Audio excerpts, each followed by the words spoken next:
Good afternoon, and a warm welcome to everyone present here today. Thank you for joining us. My name is Kaushik, and I will be your host.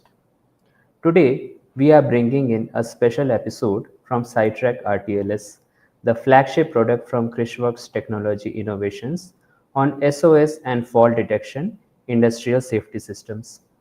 We will learn how SyTrak RTLS can provide real-time visibility of distress, enable SOS and fault detection safety alerts, enable rapid response for your security team, and help industries achieve their compliance and safety goals. Let's understand the environment a bit.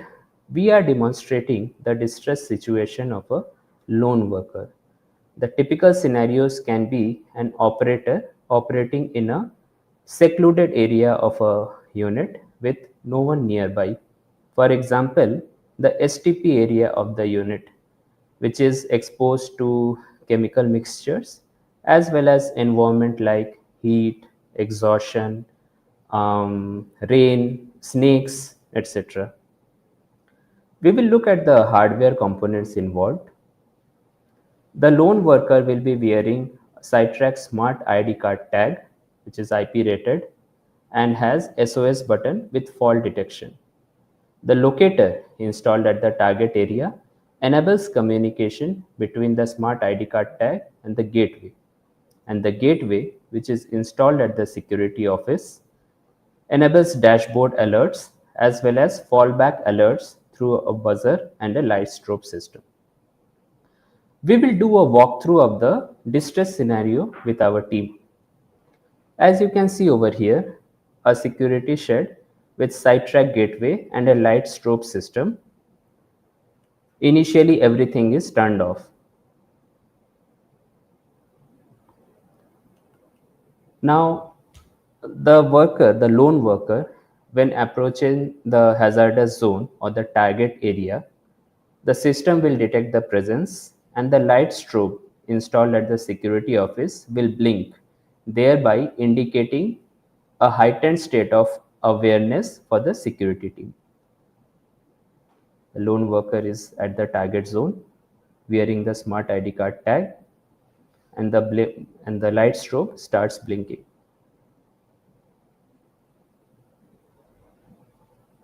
Let's look at the first distress situation, which is the SOS. A worker under distress may use the SOS button for a distress call. The system acknowledges and triggers an SOS event. The buzzer at the security office will start and will also send a mobile app notification. The security team acknowledges the event and initiates a rapid response for safe retrieval of the worker. Let's see in action. The worker is under distress, taps on the SOS button for a distress call. The buzzer at the security office starts. The system triggers a notification which is acknowledged, and the security sends a rapid response for safe retrieval of the worker. Let's look at the second distress situation, which is the fall detection. A worker may fall down due to various reasons. The system analyzes the situation and triggers a fall detection. The buzzer starts at the security office. An alert type is sent via mobile app with the distress event as a fault detection. The security acknowledges the event, initiates rapid response, and performs a safe retrieval of the user, of the worker. The fault detected, acknowledgement of the event, the buzzer starts, and security initiates rapid response. Now, once the operator completes the job and walks away from the target area, the system acknowledges that event and the light strobe, which is at the security office, stops, thereby releasing the security personnel from heightened state of awareness. So the operator is walking away from the target area. and the light strobe, which was blinking at the security office, turns off. Hope you enjoyed that. We will now look at the same thing over a presentation.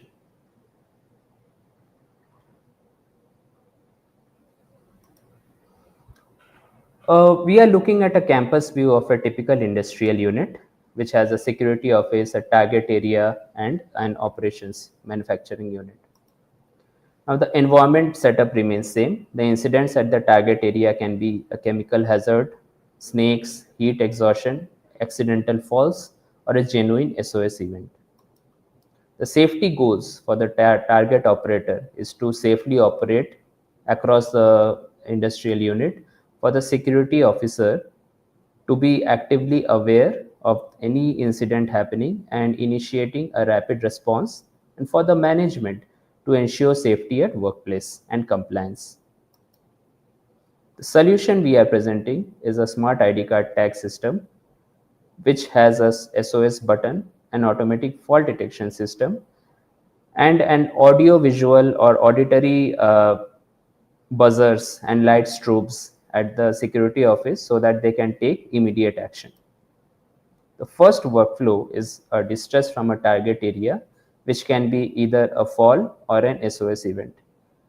The unit, the hardware or the locator installed at the target area can also have a buzzer which can start buzzing whenever an SOS or a fall detection event is triggered, and so that anyone in the vicinity, not immediate vicinity but still in the vicinity, can rush in for help.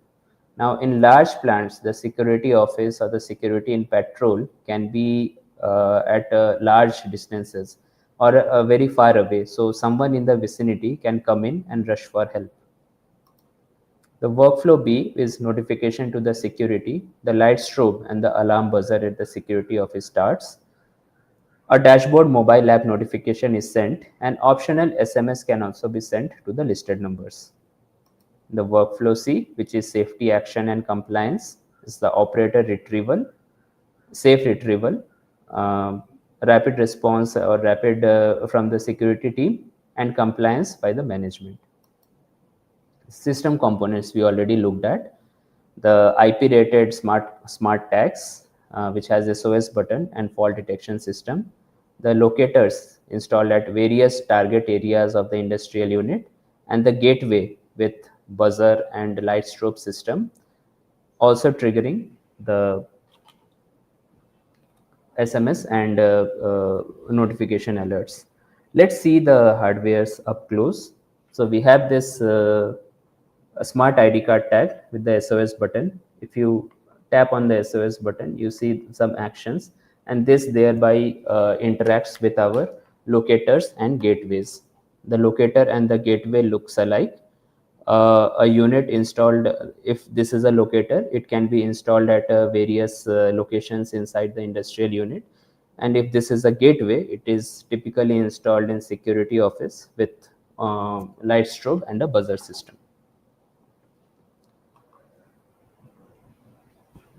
Okay, thank you for bearing till now. We will now take up some questions from the audience.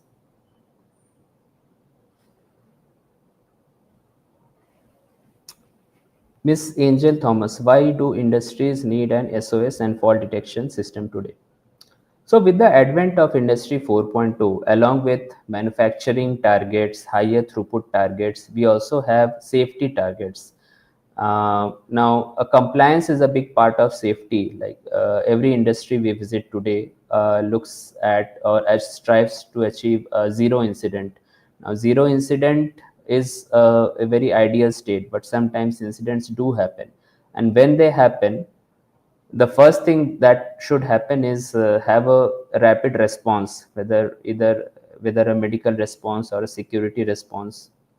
So traditional CCTV cameras, what happens is many of the industrial units are covered by traditional CCTV cameras, but the hard fact being CCTV is more of an evidence nature rather than a trigger nature. So no one actually can It's not possible for anyone to keep looking that okay, someone is at the operations, someone is at a target area, or someone is operating or not operating. So whether or not someone is at the area or not the area, not at the area, is very difficult to understand via traditional CCTVs.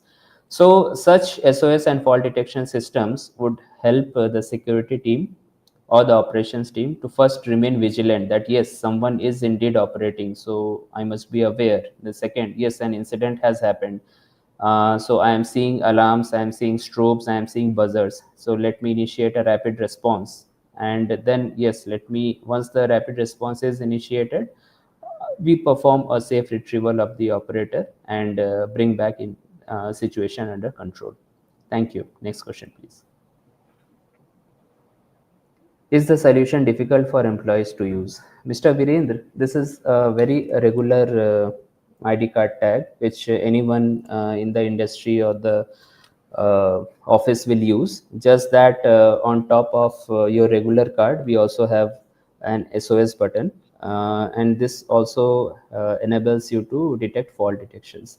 So for the employee, this does not change anything.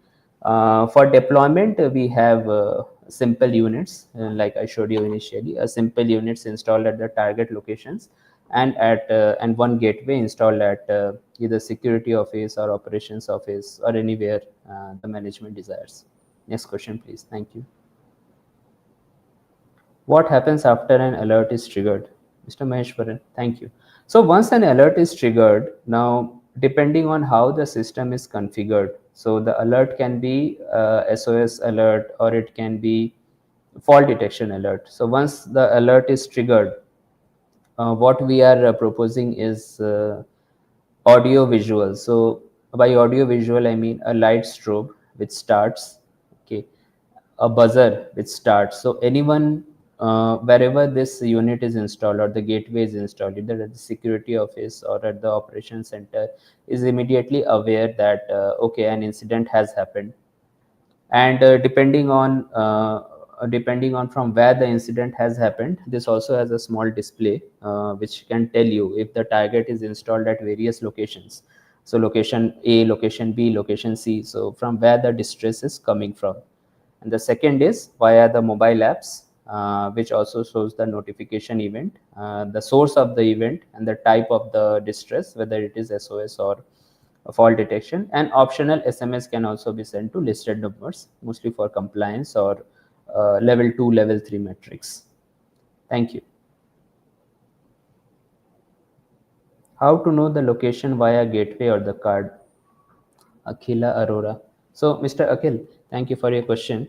So, the target zones will have such type of locators installed. Now, when the operator is sending an distress call via SOS or has underwent a fall event, so the locator will understand that yes, this is the source of the event. So in an industrial unit, let's say there are 5 locators, and locator 2 is having an SOS and locator 3 is having a fault detection. So the gateway will acknowledge these events and trigger an alarm.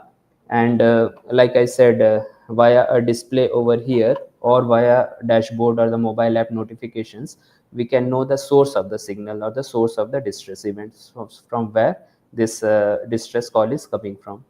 I hope that answers your question. Thank you. Next question, please. Mr. Satish, could the fault detection device be used in the rooms in senior care properties to sense any occupant falling in the room restroom? How does the setup look like? So, although we are covering an industrial setup, but this can easily be extended to hospitals or elder care, like you are telling. So the setup remains same. So this is one of the form factors. It can be a different form factor like a small tag hanging from a keychain via neck. And the distress situation can again come via an SOS. So let's say you have a button which can be tapped, or a fall detection like some elder is falling, and the locators, which let's say can be in different rooms, room A, B, C, D, etc. would trigger the distress event and send to the operations team of the elder care. Like, yes, in room number 23, someone has fallen down. Initiate a rapid response and please attend the medical emergency. Thank you, Mr. Satish. Hope that answers the question. How quickly does the alert reach the monitoring team? Mr. Ashish, thank you for your question. So under 5 seconds, we have observed in our testing. So under 5 seconds, the buzzer, the alarm reaches the light strobe, or the alarm will trigger, and then the notifications also arrive immediately. So the response from the security team or the compliance team can be initiated very rapidly, as you are getting the event within 5 seconds. Thank you. Next question. Mr. Jagan, what happens if a worker is unconscious and is unable to press the SOS button? So let's think of the scenario this way. Someone who is conscious and feeling sick may press may be able to press the SOS button. Someone who has fallen sick and has fallen who is sickish and has fallen down will trigger the SOS event. Will trigger the fall detection event. But what if someone has not actually fallen down, but is unconscious and is not able to press the SOS button? So that is where the light strobe, which we saw earlier, will help.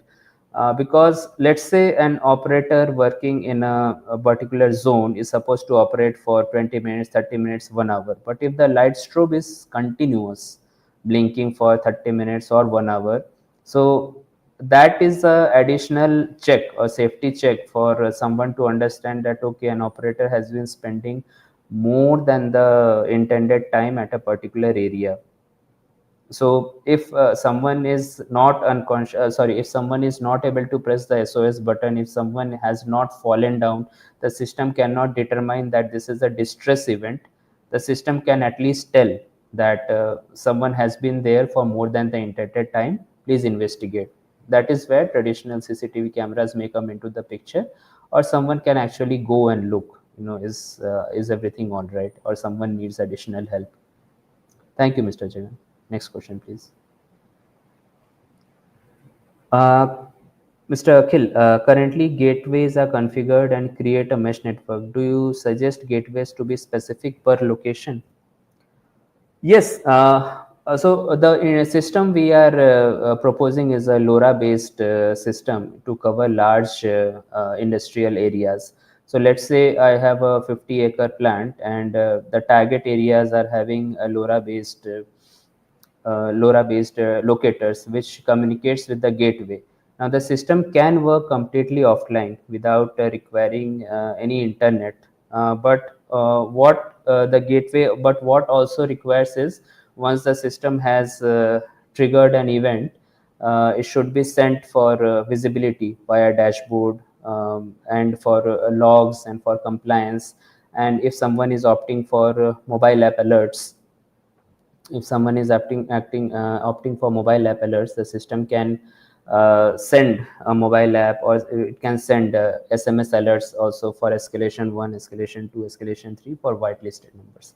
So it's a mesh network can work, but what we are proposing is a LoRa-based solution for the locator and the gateway communication, in order to cover large areas of the plant, and thereby at the gateway a 4G or network communication for dashboard, SMS, or mobile notifications. Thank you. Hope that answers the question. Next question, please. How effective would the locator in the rooms with furniture? Would the fall be detected with high accuracy and no false positives? What are the possible limitations of the system in use case? So, Mr. Satish, fall detection is an algorithm which gets perfected over time. So, what we have seen in our testing is there can be various types of fall: a soft fall, hard fall. So, even if it's on a furniture, so the acceleration with which you are falling down on the furniture, or the acceleration with which you are falling down on the ground, thereby remaining on the furniture, on the ground, the system can work reliably to detect all such events. So the false positives, yes, no system is perfect. But it's since we are dealing with safety and security, it's better to have a second look rather than having no look. So that is the approach we are going with, Mr. Satish. Thank you. How does this benefit management, Mr. Shubham? So as I said in the beginning of the QA session, is today's industry 4.0 requirements are not just only with higher production and throughput, but it's also for safety and the well-being of the workplace and the workforce.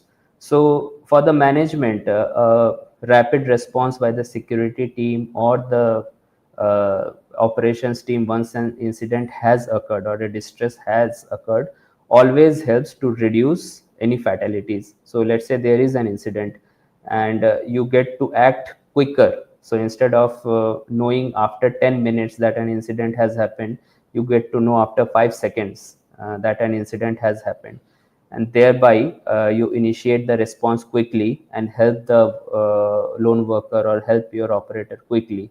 So many times that's the difference, that's a lot of difference for what happens or what triggered the safety, like why the operator was in distress, what kind of medical attention is needed, why did he fell down, was there any snake bite, or was it slippery due to rain. So all these things contribute a lot, and the quicker you are able to respond to an emergency, the quicker you are able to contain the situation, and it helps the management a lot in order to achieve compliance or safety goals.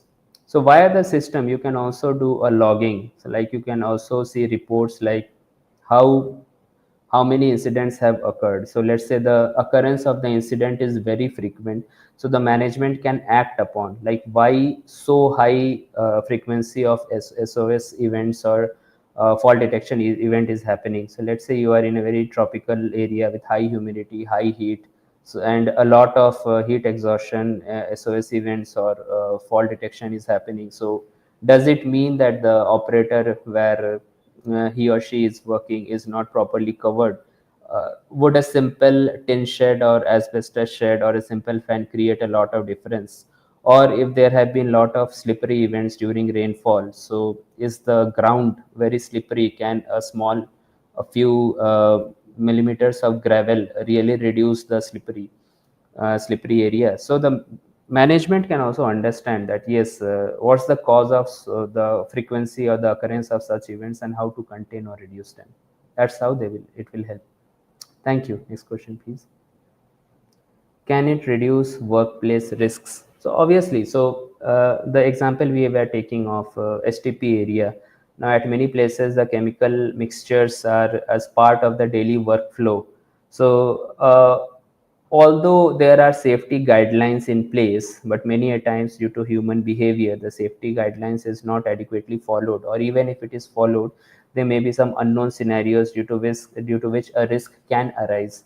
So at that time, whether you are conscious and feeling distress and you want to call for help, and taking out a mobile or dialing is too time taking and you want a quick distress call, or if you are unconscious and you cannot do any of that, the system can detect that yes, someone has fallen down and let me send a help. So that would reduce the workplace risks a lot. Thank you. Mr. Siddhant, does this system show the exact location inside the facility? Now, this is where RTLS systems segregate themselves.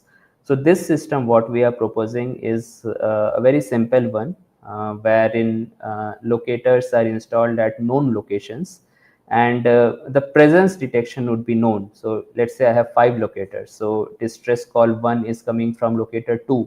So, I know in the vicinity of locator 2, whatever that area is, this is where the incident or the distress has happened. So let me go in the area of locator 2 and send rapid response there. Now, if you want to go one step ahead, suppose a lot of area of your plant are prone to risk, such may be the operating unit, and let's say you have a 1,000 square meter or 10,000 square meter area, and you want to know exactly where the risk is coming from, or going beyond the risk, let's talk of a normal M4 traceability, which is man, material, machine, and method. You want to know that, okay, where exactly your assets are, where exactly your personnel is, how exactly or how efficiently the work methods are being followed. That is where you go one step ahead with presence detection and come into the purview of RTLS, wherein we have the UWB systems and the Bluetooth AOA systems, which provides sub-meter accuracy. So with UWB, you achieve zero point 0.3 centimeter, zero point 0.1 centimeter, zero point 0.5 centimeters of accuracy. And with Bluetooth AOA, you achieve and again sub-meter, zero point 0.5 to zero point 0.1 centimeters of accuracy, sorry, meters of accuracy. And you determine that yes, this is the exact location where my asset is, this is the exact location where my personnel is. A typical example can be hospitals, which is having large number of wards and large portable X-ray machines, portable ECG machines. Now, once a portable X-ray machine or ECG machine has been used in a particular ward near a particular bed, sometimes inadvertently, since the nurses are under so much stress in Indian hospitals, it may be left for some reason, or a small BP machine, portable BP machine, it may be left in some cupboard or desk. And when you are doing inventory, it's very difficult for you to determine that no, this particular X-ray machine I am not able to find, where is it. So if someone tells you in a pinpoint location under ward number B, under bed number, beside bed number 23, or somewhere in that cluster of the bed you have your BP machine or the X-ray machine, it would help a long way. Thank you, Mr. Siddhant. How does the SOS button actually help in emergency? Mr. Jagan, so this SOS button, when you tap, so this is a smart ID card and it sends a signal to the locator nearby or the listening stations nearby, which would pick up the signal and then process it. Now, it can understand the signal came as part of actual button press of the SOS, or it came as part of a fault detection, and then determine that yes, this is the location, this is the event, please send help. Thank you. Okay, thank you for reply. Welcome, Ms. Angel. I hope we do not have any more questions. Thank you everyone for your time. A big thank you for everyone for tuning in and engaging with us today. We'll be back soon with more and more use cases and demonstrations of SyTrak RTLS. Please don't forget, the replay will be available on our YouTube, LinkedIn, Facebook, and other social media pages. I'm Kaushik, and on behalf of SyTrak RTLS team, thank you for joining our talk on SOS and fault detection industrial safety systems and how to make your industrial workplace safer. See you everyone at our next session. Have a nice day.